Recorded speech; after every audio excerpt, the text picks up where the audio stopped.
നമസ്കാരം. നിയമസഭാ തെരഞ്ഞെടുപ്പ് അടുത്ത സമയത്ത് മുഖ്യമന്ത്രിക്കും ഇടതുമുന്നണിക്കുമായി നിരവധി PR പരിപാടികൾ നടന്നുകൊണ്ടിരിക്കുകയാണ്.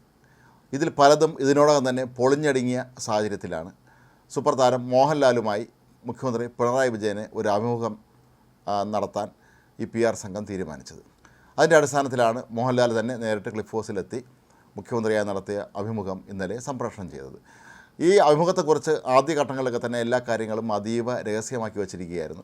പിന്നീട് ഇതിൻ്റെ ടീസർ പുറത്തിറങ്ങുകയും അങ്ങനെയാണ് എല്ലാവരും ഇങ്ങനെ ഒരു അഭിമുഖം നടന്ന കാര്യം അറിഞ്ഞത്. മാത്രമല്ല, ഇത് ഏത് ചാനലിലാണ് പ്രദർശിപ്പിക്കുന്നത് എന്നുള്ളത് സംബന്ധിച്ചും ആദ്യം കൃത്യമായ വിവരം ലഭിച്ചിരുന്നില്ല.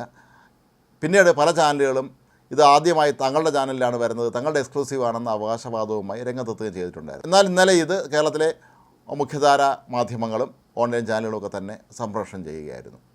പക്ഷേ ഇതിനും ഉദ്ദേശഫലമുണ്ടാക്കാൻ കഴിഞ്ഞില്ല എന്നുള്ളതാണ് ഇപ്പോൾ സോഷ്യൽ മീഡിയയിൽ നിന്ന് ലഭിക്കുന്ന അഭിപ്രായ പ്രകടനങ്ങളുടെ അടിസ്ഥാനത്തിൽ നമുക്ക് മനസ്സിലാക്കാൻ കഴിയുന്നത്. സോഷ്യൽ മീഡിയയിൽ പലരും പറയുന്നത് ഇത് മോഹൻലാലിൻ്റെ മറ്റൊരു വാമനാപുരം ബസ് റൂട്ടായി മാറി എന്നാണ്. നമുക്ക് ഓർമ്മയുണ്ട്, മോഹൻലാലിൻ്റെ അഭിനയ ജീവിതത്തിൽ ഒരുപക്ഷെ അദ്ദേഹത്തിന് ഏറ്റവും അധികം നാണക്കേടുണ്ടാക്കിയ സിനിമകളിലൊന്നായിരുന്നു ഈ വാമനാപുരം ബസ് റൂട്ട്.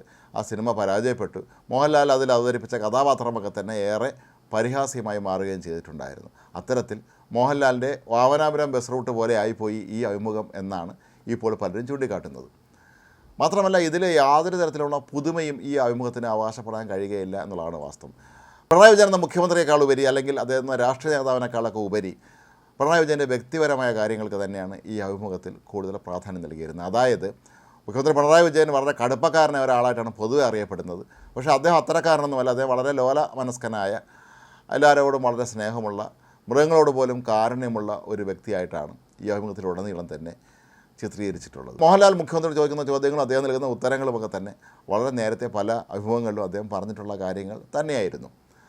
തൻ്റെ കുട്ടിക്കാലത്ത് ഭൂതപ്രേതാദികളെ തനിക്ക് പേടിയായിരുന്നു എന്നുള്ള കാര്യം, അതുപോലെ ഭക്ഷണ കാര്യങ്ങളിലെ ഇഷ്ടങ്ങൾ തുടങ്ങി പല കാര്യങ്ങളും അദ്ദേഹം പറയുമ്പോൾ ഇതൊക്കെ തന്നെ നേരത്തെ നമ്മൾ കേട്ടിരുന്നതാണല്ലോ എന്ന് മനസ്സിലാക്കാൻ. അതുപോലെ അടിയന്തരാവസ്ഥ കാലത്ത് അന്ന് MLA ആയിരുന്ന പിണറായി വിജയനെ ലോക്കപ്പിലിട്ട് അതിഭീകരമായി പോലീസ് മർദ്ദിച്ചതിനെക്കുറിച്ചുമൊക്കെ തന്നെ അദ്ദേഹം നേരത്തെ പലവട്ടം പറഞ്ഞിട്ടുള്ളതാണ്. അന്ന് ധരിച്ചിരുന്ന ചോര പുരണ്ട ഷർട്ട് ഇപ്പോഴും കൈവശമുണ്ടോ എന്നുള്ള മോഹൻലാലിൻ്റെ ചോദ്യത്തിന് ഇപ്പോൾ കയ്യിലില്ല, ഞാൻ ഏറെക്കാലം അത് സൂക്ഷിച്ച് വെച്ചിരുന്നു എന്നാണ് പിണറായി വളരെ മന്ദഹാസത്തോടുകൂടി പറയുന്നത്. അതുപോലെ അദ്ദേഹത്തിന് തൻ്റെ മക്കളോടുള്ള, കുടുംബത്തോടുള്ള ആത്മബന്ധം, മക്കളോടുള്ള ആ ഒരു ദൗർബല്യം, ഇതൊക്കെ തന്നെ പിണറായി വിജയൻ വളരെ സരസമായി വിവരിക്കുന്നുണ്ട്. അമ്മയുടെ മരണം, താനെത്തി അമ്മയ്ക്ക് വെള്ളം കൊടുത്തതിന് ശേഷം അമ്മ മരിക്കുന്നത് തുടങ്ങിയ കാര്യങ്ങൾ. അതുപോലെ വളരെ വിചിത്രമായ ഒന്നാണ് കോവിഡ് കാലത്തെക്കുറിച്ചുള്ള മോഹൻലാലിൻ്റെ ചോദ്യത്തിന് നൽകുന്ന ഉത്തരം. കോവിഡ് കാലത്ത് നമുക്കറിയാം, മനുഷ്യന് മാത്രമല്ല പിന്നീട് മൃഗങ്ങൾക്കും ഭക്ഷണം കൊടുക്കണമെന്നൊക്കെ അന്ന് മുഖ്യമന്ത്രി ആഹ്വാനം ചെയ്തിരുന്നു. ക്ലിഫ് ഹൗസിൽ വരാറുള്ള പക്ഷികൾ, അവിടുത്തെ ഉള്ള ഒരു ഫൗണ്ടൻ, ഇത് പക്ഷികൾ വെള്ളം കുടിക്കാനായി താൻ തുറന്നു കൊടുത്തതും, നായ്ക്കളോടുള്ള തൻ്റെ സ്നേഹവും, തൻ്റെ വീട്ടിലുണ്ടായിരുന്ന ഒരു നായ് തങ്ങളോട് കാണിച്ചിരുന്ന അതീവ സ്നേഹവും, പല അപകടഘട്ടങ്ങളിൽ നിന്ന് തങ്ങളെ രക്ഷിച്ചതുമൊക്കെ തന്നെ മുഖ്യമന്ത്രി വളരെ സരസമായി പറയുന്നുണ്ട്. പലപ്പോഴും അദ്ദേഹം ചിരിക്കാനും ശ്രമിക്കുന്നുണ്ട്. പല മറുപടികളും പറയുമ്പോൾ അദ്ദേഹം കൂടുതൽ ചിരിക്കുന്നതായിട്ടാണ് നമ്മൾ കാണുന്നത്. മോഹൻലാലാട്ടെ പലപ്പോഴും അദ്ദേഹത്തെ വളരെ വ്യക്തിപരമായി സൂചിപ്പിക്കുന്ന, അല്ലെങ്കിൽ അദ്ദേഹത്തിന് സന്തോഷം തോന്നുന്ന തരത്തിലുള്ള, ഒരു പരിധിവരെ പുകഴ്ത്തൽ എന്ന് തന്നെ പറയാവുന്ന രീതിയിലുള്ള ചോദ്യങ്ങളാണ് ചോദിക്കുന്നത്. അതിനെല്ലാം തന്നെ കൃത്യമായ മറുപടിയും വരുന്നുണ്ട്. ഇത് നേരത്തെ തയ്യാറാക്കിയ ചോദ്യവും ഉത്തരവും ഒക്കെ തന്നെയാണ് ഈ പരിപാടിയിലുടനീളം നമുക്ക് കാണാൻ കഴിയുന്നത് എന്ന് ആർക്കും മനസ്സിലാക്കാൻ കഴിയും. ആരോ സോഷ്യൽ മീഡിയയിൽ എഴുതിയതുപോലെ മോഹൻലാലിനേക്കാളും മികച്ച നടനാണ് പിണറായി വിജയൻ എന്ന് അദ്ദേഹം ഈ അഭിമുഖത്തിലൂടെ തെളിയിച്ചു എന്നാണ്. മോഹൻലാൽ ചോദിക്കുന്നത് സിനിമയിൽ അഭിനയിക്കാൻ അവസരം കിട്ടിയാൽ എന്ത് ചെയ്യുമെന്ന്. അതിന് പിണറായി പറയുന്നുണ്ട്, അതിന് ഇത്രയും പ്രായമൊക്കെ ആയില്ല, അതൊന്നും ഇനി നടപ്പുള്ള കാര്യമല്ല എന്നുള്ള രീതിയിലേക്ക് അദ്ദേഹം പറയുന്നു. മോഹൻലാലിൻ്റെ ഇഷ്ടപ്പെട്ട കഥാപാത്രം അമൃതംഗമയിലെ അദ്ദേഹത്തിൻ്റെ ഡോക്ടർ കഥാപാത്രമായിരുന്നുവെന്നും, നാടുകാരിലെ വിജയനന്ദാസിനെ കുറിച്ചൊക്കെ തന്നെ അദ്ദേഹം വളരെ വാചാലമായി പറയുന്നുണ്ട്. രജനീകാന്തിനെ തനിക്ക് ഏറെ ഇഷ്ടമാണെന്നും ആക്ഷൻ ചിത്രങ്ങൾ താൻ ഏറെ ഇഷ്ടപ്പെടുന്ന ആളാണെന്നൊക്കെ അദ്ദേഹം പറയുന്നുണ്ട്. കൂടാതെ നേരത്തെ പലപ്പോഴും അദ്ദേഹം പറഞ്ഞിട്ടുള്ള തൻ്റെ കുട്ടികളെ തട്ടിക്കൊണ്ടുപോകാൻ അവരെ പദ്ധതിയിട്ടിരുന്നുവെന്നും, പദ്ധതിയിട്ട ആളിൻ്റെ അനുയായി തന്നെ രഹസ്യമായി തൻ്റെ വീട്ടിലെത്തി ഇക്കാര്യം തന്നെ ധരിപ്പിച്ചുവെന്നും, താനത് കുടുംബത്തോട് പറയാതെ മനസ്സിൽ തന്നെ ഒളിപ്പിച്ച് വെച്ചിരിക്കുകയായിരുന്നുള്ള കാര്യമൊക്കെ പിണറായി പറയുന്നുണ്ട്. സോഷ്യൽ മീഡിയയിൽ പലരും ചോദിക്കുന്നൊരു ചോദ്യം, മുഖ്യമന്ത്രി മനുഷ്യരോട് മാത്രമല്ല പക്ഷി മൃഗാദികളോട് പോലും വലിയ സ്നേഹമുള്ള ആളാണ് എന്ന് പറയുമ്പോൾ 51 കഷ്ണമായി വെട്ടി നുറുക്കിയ ഒരു പഴയകാല സഹപ്രവർത്തകനെക്കുറിച്ചുള്ള അദ്ദേഹത്തിൻ്റെ ഒരു പരാമർശമാണ് പലരും ചൂണ്ടിക്കാട്ടുന്നത്. കുലംകുത്തി എന്നുള്ള വാക്ക്, കുലംകുത്തി മരിച്ചാലും കുലംകുത്തി തന്നെ ആയിരിക്കും എന്ന് പിണറായി പലതവണ പറഞ്ഞ കാര്യവും പലരും ചൂണ്ടിക്കാട്ടുന്നുണ്ട്. ഇത്തരത്തിലുള്ള ഒരാളാണ് ഒരു മനുഷ്യനെ ഇത്രയും കഷ്ണങ്ങളായി വെട്ടി നുറുക്കിയ അതിനെ ന്യായീകരിച്ച മനുഷ്യനാണോ ഈ മനുഷ്യരെക്കാൾ ഉപരി മൃഗങ്ങളെയും പക്ഷികളെയും സ്നേഹിക്കുന്നത് എന്നുള്ള ചോദ്യം പലരും ചോദിക്കുന്നുണ്ട്. ഇങ്ങനെ മുഖ്യമന്ത്രി ഇതിൽ പറയുന്ന പല കാര്യങ്ങൾക്കും കൗണ്ടർ ഇടുക എന്നുള്ളതാണ് ഇപ്പോൾ സമൂഹ മാധ്യമങ്ങളിൽ നമ്മൾ വ്യാപകമായി കണ്ടുകൊണ്ടിരിക്കുന്നത്. പ്രമുഖ മാധ്യമ പ്രവർത്തകനായ ജാവേദ് പരേഷ് ഉൾപ്പെടെയുള്ളവരൊക്കെ തന്നെ ഈ പരിപാടിയെ കളിയാക്കിക്കൊണ്ട് സോഷ്യൽ മീഡിയയിൽ പോസ്റ്റുകൾ ഇട്ടിട്ടുണ്ട്. ഒരുപാട് പേർ മുഖ്യമന്ത്രിയെ കളിയാക്കുന്ന രീതിയിലാണ് ശരിക്കും പറഞ്ഞാൽ ഇപ്പോൾ ഈ പോസ്റ്റുകൾ വരുന്നത്. ശരിക്കും പറഞ്ഞാൽ മുഖ്യമന്ത്രിയുടെ ഇമേജ് വർദ്ധിപ്പിക്കാൻ വേണ്ടി നടത്തിയ ഒരു ശ്രമം അത് നേരെ വിപരീത ഫലമാണ് ഉണ്ടാക്കിയത് എന്നാണ് ഈ ഒരു അഭിമുഖം കൊണ്ട് ഈ സർക്കാരിന് ഉണ്ടാക്കാൻ കഴിഞ്ഞ ഏക കാര്യം. പിണറായി വിജയനെ ദൈവമായി കാണുന്ന അന്തം കമ്മികൾ ഒരുപക്ഷെ ഈ അഭിമുഖം കണ്ടാൽ ഇല്ലെങ്കിലും വോട്ട് ചെയ്യുമെന്നും, അതല്ലാതെ ഈ അഭിമുഖം കണ്ടതിൻ്റെ അടിസ്ഥാനത്തിൽ ആരെങ്കിലും പിണറായിയോട് സ്നേഹം തോന്നി വോട്ട് ചെയ്യുകയില്ല എന്നുമാണ് സമൂഹ മാധ്യമങ്ങളിൽ പലരും ഇപ്പോൾ വിമർശനമായി ഉന്നയിക്കുന്നത്.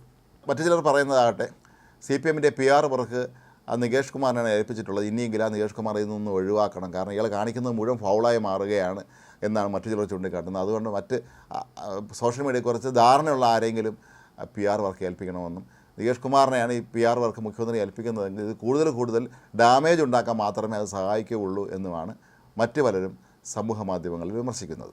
നികേഷ് കുമാറിൻ്റെ നിലവാരമല്ല കേരളത്തെ ജനങ്ങൾക്ക് എന്ന കാര്യവും മുഖ്യമന്ത്രി മനസ്സിലാക്കണമെന്ന് ചിലർ പറയുന്നുണ്ട്.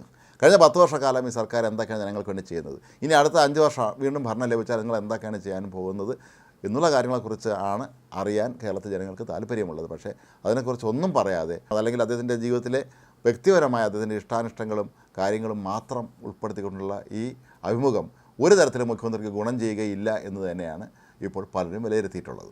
ഏതായാലും പലരും പറഞ്ഞതുപോലെ മോഹൻലാലിൻ്റെ മറ്റൊരു വാമനപുരം ബസ് റൂട്ടായി തന്നെ ഈ അഭിമുഖം മാറി എന്നുള്ളതാണ് ഇതിൻ്റെ മൊത്തത്തിലുള്ളൊരു വിലയിരുത്തലനുസരിച്ച് നമുക്ക് മനസ്സിലാക്കാൻ കഴിയുന്നത്. സമൂഹ മാധ്യമങ്ങളിൽ കാണുന്ന അഭിപ്രായ പ്രകടനങ്ങൾ ഒക്കെ തന്നെ പുതിയ തലമുറയുടേതായിരിക്കാം കൂടുതലും ഉള്ളത്. അവർ മുഖ്യമന്ത്രിയിൽ നിന്ന് ഇതിൽ കൂടുതൽ പ്രതീക്ഷിച്ചിരുന്നു. പക്ഷേ അതൊന്നുമല്ലാതെ മുഖ്യമന്ത്രിയുടെ കഴിഞ്ഞ ജീവിതത്തെക്കുറിച്ചും അദ്ദേഹത്തിൻ്റെ ഇഷ്ടാനിഷ്ടങ്ങളെക്കുറിച്ചും അദ്ദേഹത്തിൻ്റെ ഭക്ഷണ ഇഷ്ടത്തെക്കുറിച്ചും അദ്ദേഹത്തിൻ്റെ സിനിമാ പ്രേമത്തെക്കുറിച്ചും ഒക്കെ തന്നെ അറിഞ്ഞിട്ട് എന്ത് ചെയ്യാൻ എന്നാണ് പുതിയ തലമുറ. ഇതൊക്കെ പഴയ സ്കൂളാണെന്നാണ് പലരും ചൂണ്ടിക്കാട്ടുന്നത്.